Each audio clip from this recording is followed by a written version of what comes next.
ఒకటి తర్వాత మరొకటి చొప్పున చోటు చేసుకుంటున్న పరిణామాల నేపథ్యంలో మూడో ప్రపంచ యుద్ధం ముంచుకొస్తుందా అన్నది ఇప్పుడు హాట్ టాపిక్ గా మారింది.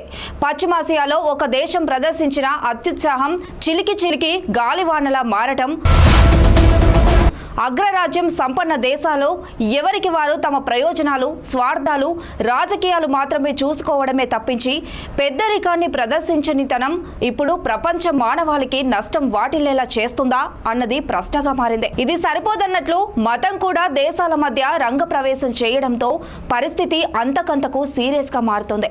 ఇజ్రాయిల్ హమాస్ ఘర్షణకు ఇరాన్ ఎంట్రీ ఇవ్వడంతో మూడో ప్రపంచ యుద్ధానికి దారితీసే పరిస్థితి దాపురించిందని చెప్పాలి.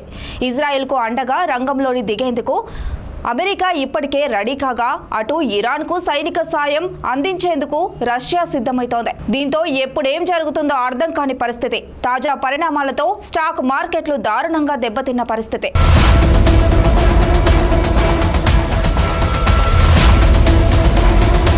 ఈ మొత్తానికి ఆరంభం కొన్ని నెలల క్రితం ఇజ్రాయిల్ మీద హమాస్ దాడి చేయడం, పెద్ద ఎత్తున ఇజ్రాయిల్ పౌరుల్ని ఆడ, మగ, పెద్ద, పిల్ల అన్న తేడా లేకుండా చంపేయడంతో మొదలైన రచ్చ అంతకంతకు ముదురుతోంది. తాజాగా హమాస్ అగ్రనేత ఇస్మాయిల్ హమానియు ఇరాన్లో ఉన్న వేళలో ఇజ్రాయిల్ సీక్రెట్ సంస్థ లేపేయడంతో పరిస్థితి మరింత అదుపు తప్పింది. తమ దేశానికి వచ్చిన అతిథిని మట్టుపెట్టిన ఇజ్రాయిల్కు తగిన గుణపాఠం నేర్పాలని ఇరాన్ తప్పిస్తోంది.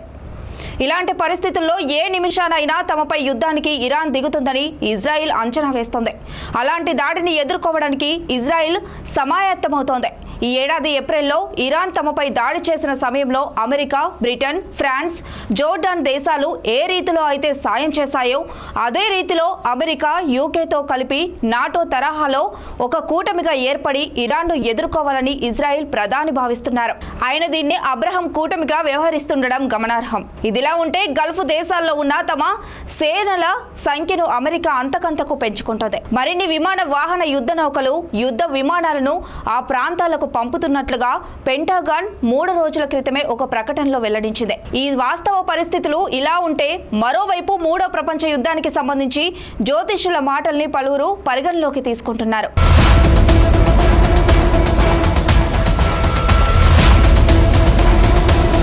భారత నోస్ట్రాడామస్ గా పేరున్న కుశాల్ కుమార్ అనే జ్యోతిష్యుడు సోమవారం గాని మంగళవారం నుంచి గాని మూడో ప్రపంచ యుద్ధం మొదలవుతుందని ప్రకటించడం ఈ ఆందోళనని మరింత పెంచుతోంది.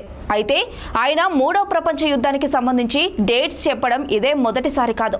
మొదట 2024 జూన్ 18న మొదలవుతుందని ఒకసారి, జూలై 26 లేదంటే 28 కానీ మొదలవుతుందని లెక్కలు కట్టారు. కానీ 2 సార్లు ఆయన మాట ఫలించలేదు.